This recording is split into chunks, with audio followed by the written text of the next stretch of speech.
Hey guys, welcome back to my channel और आप देख रहे हैं मोर्टल प्रिज्म, जहां पर आज का वीडियो काफी ज्यादा इंटरेस्टिंग होने वाला है क्योंकि finally Conjuring the last ride का ट्रेलर आ चुका है, मतलब टीजर आ चुका है। एंड आज की वीडियो में हम इसी टीजर के ऊपर बात करेंगे, इसका ब्रेक डाउन करेंगे, साथ ही साथ ये जो मूवी जिस रियल केस पर बेस्ड है उसके ऊपर भी थोड़ी बहुत चर्चा करेंगे। सो बिना ज्यादा समय वेस्ट किए चलिए वीडियो को शुरू करते हैं।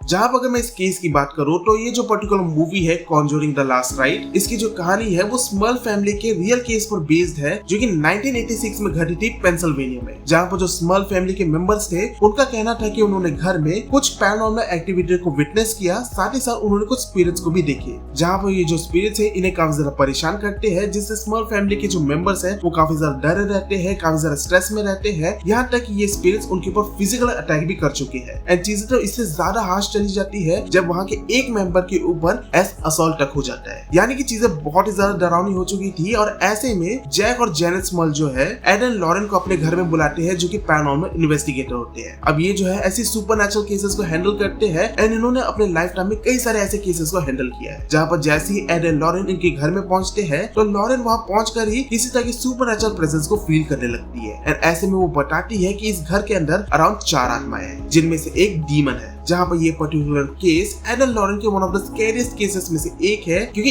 इस केस के दौरान वो जो भी एक्सोर्सिज्म या फिर जो रिचुअल वगैरह कर रहे थे वो सारी चीजें जो है वो काम नहीं कर रही थी। ऐसे में फिर एक लोकल पैस्टर को बुलाया गया, जहां पर जब उन्होंने एक्सोर्सिज्म किया तब जाके चीजें जो है वो रिजॉल्व हुई। एंड ये केस को इतना ज्यादा मीडिया कवरेज मिला जिसके कारण ये सारी घटनाएं काफी ज्यादा फेमस हुई। एंड इस केस के ऊपर एक बुक भी पब्लिश हुई जिसका टाइटल द हॉन्टेड है। जहां पर फिर 1988 में स्मॉल फैमिली जो है वहां से शिफ्ट हो जाते हैं। एंड इसके बाद जो भी लोग उस घर में रहने के लिए आते हैं उन्होंने किसी तरह के पैरानॉर्मल एक्टिविटी को रिपोर्ट नहीं किया। एंड इसके कारण एक बहुत बड़ी कंट्रोवर्सी भी क्रिएट हुई कि ये जो स्मॉल फैमिली का पूरा केस था वो पूरा फेक था, जहां पर इन्होंने ये चीज इसीलिए की ताकि वो फेमस हो सके। अब ये सारी चीजें सच है कि नहीं ये कहना मुश्किल है, क्योंकि एक ग्रुप है जो कि इन सारी चीजों को सच मानता है और एक ग्रुप इन सारी चीजों को झूठ मानता है। लेकिन यहाँ पर हमें एक और इंटरेस्टिंग चीज पता चलती है कि ये जो पर्टिकुलर केस है ये एडन लॉरेन का आखिरी केस था, जिसके बाद ये दोनों पैरानॉर्मल इन्वेस्टिगेटर के काम से रिटायरमेंट ले लेते हैं। अब ये तो केसेस के बारे में था, बाकी ट्रेलर के अंदर क्या चीजें दिखाई गई है, क्या प्रेजेंट किया गया है, अब उसके ऊपर डिस्कस करते हैं।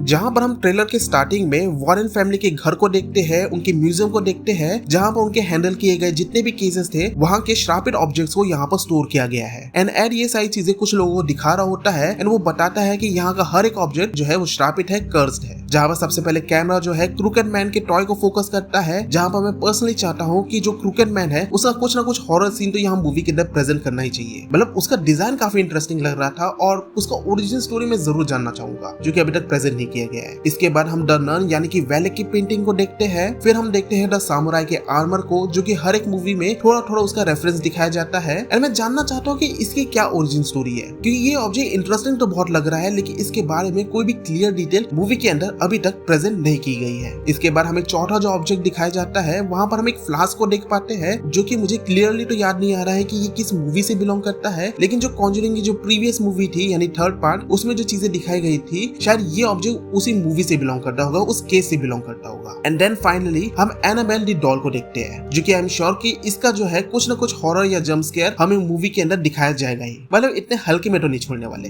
अब यहाँ से सीन कट होता है एंड हम एक क्राइम सीन को देखते हैं जहाँ पर कई सारे लोगों की भीड़ जमा हुई थी। एंड उस जगह पर एडन लॉरेन भी आते हैं उस केस को इन्वेस्टिगेट करने के लिए, यानी कि डेफिनेटली यहाँ पर कुछ ना कुछ सुपरनैचुरल चीजें दिखाई गई है। एंड आई एम श्योर कि ये सारी चीजें स्मॉल फैमिली के केस से ही कनेक्टेड है, क्योंकि उस केस को काफी ज्यादा मीडिया कवरेज मिली थी। जहाँ पर फिर हम वेरा फार्मिगा को देखते हैं जिन्होंने लॉरेन के कैरेक्टर को प्ले किया है और वो अब काफी ज्यादा बूढ़ी दिख रही है, मतलब उनका फेस देखकर ही पता चल रहा है कि वो उनकी काफी ज्यादा एज हो चुकी है। एंड अब उनका अपीयरेंस एग्जैक्टली जो ओरिजिनल लॉरेन थी वैसा ही लग रहा था। जहां पर हम नेक्स्ट सीन में देखते हैं कि एक आदमी जो है एडन लॉरेन से पूछता है कि उन्होंने अभी तक कितने केसेस को हैंडल किया है, और ऐसे में एड बोलता है कि उन्होंने लगभग 1000 से भी ज्यादा केसेस को हैंडल किया है, जो कि मुझे इस चीज में थोड़ा डाउट हो रहा था क्योंकि 1000 केस बहुत ज्यादा होते हैं। यानी कि अगर उन्होंने इन 1000 केसेस को एक दिन में भी अगर सॉल्व किया है तो ईयर के हिसाब से ये अराउंड होगा 2 साल और 270 दिन, वो भी बिना किसी ब्रेक के। और ये तो समझ आता ही है कि ये केसेस जो है एक दिन में तो सॉल्व हो ही नहीं सकते हैं, मतलब कुछ केस शायद 2-3 दिन ले, कुछ केसेस को 1 हफ्ता या 2 हफ्ता हफ्ता भी लग सकता है। तो अगर मैं अप्रोक्सीमेटली हर एक केस को 7 दिन दो यानी कि 1 हफ्ता दो तो टोटल जो दिन होंगे वो होंगे 7000 डेज। अगर हम इसे ईयर में कन्वर्ट करें तो वो होगा 19 साल और 55 दिन, वो भी बिना किसी ब्रेक के। तो यार ये चीज तो मुझे बहुत डाउट लगी और इसके चलते मैं कुछ सोर्सेज को चेक किया, थोड़ा जानकारी लेने लगा और ऐसे में मुझे पता चला कि सोर्सेज में तो और भी ज्यादा बड़ा चढ़ा के चीजें लिखी गई है। मतलब अगर सोर्सेज के हिसाब से देखे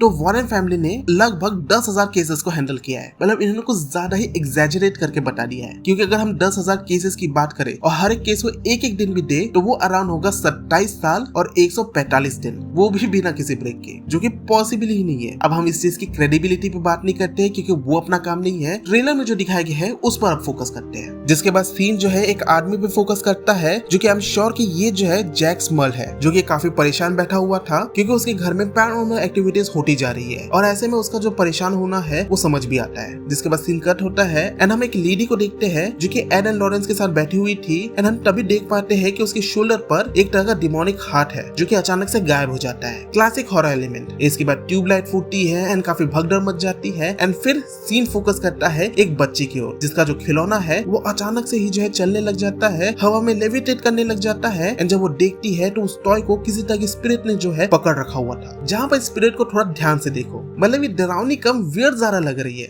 जिसके बाद हमें फिर वो सीन दिखाया जाता है जहाँ पर एड एंड लॉरेन पहली बार स्मॉल फैमिली के घर में पहुंचते हैं, जहाँ पर हम जैक एंड जैनेट को देखते हैं एंड उनके कई सारे बच्चे को देखते हैं। आगे क्या होता है कि लॉरेन घर में आती है एंड घर में आते ही उसे किसी तरह सुपरनैचुरल प्रेजेंस फील होता है। मतलब वो मीडियम है तो भाई डेफिनेटली उसे ये सारी चीजें तो फील होगी ही। जिसके बाद सीन जो है एक लैंप पे फोकस करता है जहाँ पर उस लैंप को काफी देर तक हमें स्क्रीन के ऊपर दिखाया जाता है, जो कि मेरे हिसाब से इस केस में जो हॉरर ऑब्जेक्ट है वो ये लैंप ही है। यही से सीन कट होता है एंड हम फैमिली को जो है काफी डरे हुए हालत में देखते हैं एंड वहीं पर हम एक स्पिरिट को देखते हैं जो कि लैंप लेकर घूम रहा होता है। इसका कुछ ना कुछ एक्सप्लेनेशन चाहिए, अगर ऐसे ही ऐड कर दिए है ना तो काफी खराब लगेगा। लेकिन इसके बाद हमें एक इंटरेस्टिंग सीन देखने को मिलता है जहाँ पर हम ऐड को देख पाते हैं जो कि एक्सोर्सिज्म कर रहा होता है एंड तभी उसके बाइबल में आग लग जाती है, जो कि केस के हिसाब से बताया ही गया था कि कई सारे एक्सोर्सिज्म करने के बाद भी कुछ असर नहीं हो रहा था। तो उसी चीज को स्क्रीन के ऊपर इस तरीके से प्रेजेंट किया जा रहा है, जो कि ये भी बता रहा है कि यहाँ पर जो है नॉर्मल स्पिरिट नहीं है बल्कि यहाँ पर किसी तरह का डीमन भी है जिसके कारण ही ये सारी चीजें हो रही है। इसके बाद हमें एक और इंटरेस्टिंग सीन देखने को मिलता है जहाँ पर लॉरेन अपने घर में होती है एंड वो किचन के सिंक में देखती है कि काफी सारा ब्लड भरा हुआ है। ऐसे में लॉरेन उस सिंक के अंदर एक लॉकेट डालती है और ऐसे में जो ब्लड है वो बहुत ज्यादा फैलने लगता है। आई मीन इसका कुछ ना कुछ सिग्निफिकेंस तो होगा ही मूवी के अंदर। बाकी अगर आप हॉरर मूवीज देखते हो तो आपको आइडिया हो ही गया होगा कि ये पर्टिकुलर सीन जो है द शाइनिंग मूवी से लिया गया है, मतलब उसका रेफरेंस यहाँ पर दिखाया गया है। तो हमें यहाँ पर कुछ ईस्टर एग्स भी देखने को मिलते हैं। इसके बाद हमें एक फ्यूनरल का सीन दिखाया जाता है जिससे हमें ये चीज तो क्लियर होती है कि मूवी के अंदर कोई ना कोई इंपॉर्टेंट कैरेक्टर जो है वो गुजरने वाला है। जहाँ पर इसके बाद सीन शिफ्ट होता है और हम एक रूम को देखते हैं जो कि स्टार्टिंग में तो हमें नॉर्मल लग रहा होता है, लेकिन फिर लॉरेन नोटिस करती है कि टेडी बियर के पास एक लड़की बैठी हुई है जो कि जैक और जेनेट की ही बेटियों में से एक होगी और उसे देखकर ऐसा फील हो रहा था कि वो पोजेस्ड है। जहाँ पर जैसे ही वो लड़की लॉरेन को देखती है तो वो बोलती है हम तुम्हारी ही राह देख रहे थे। अब क्योंकि यहाँ पर हम बोला गया है तो हम ये अज्यूम कर सकते हैं कि उस लड़की के अंदर एक नहीं बल्कि मल्टीपल स्पिरिट्स है इंक्लूडिंग वन डीमन। जिसके बाद वो लड़की लॉरेन के ऊपर अटैक कर देती है एंड टीजर जो है इसी पॉइंट पर एंड होता है। तो ये था हमारा कंप्लीट वीडियो जहाँ पर हमने इसके रियल केस के ऊपर बात कर ली और साथ ही साथ टीजर के अंदर जो भी चीजें हमें प्रेजेंट की थी उसके ऊपर भी अच्छा खासा डिस्कशन कर लिया है। बाकी अब इसका मेन ट्रेलर आना बचा है जिसमें शायद हमें और भी एडिशनल एलिमेंट्स देखने को मिलेंगे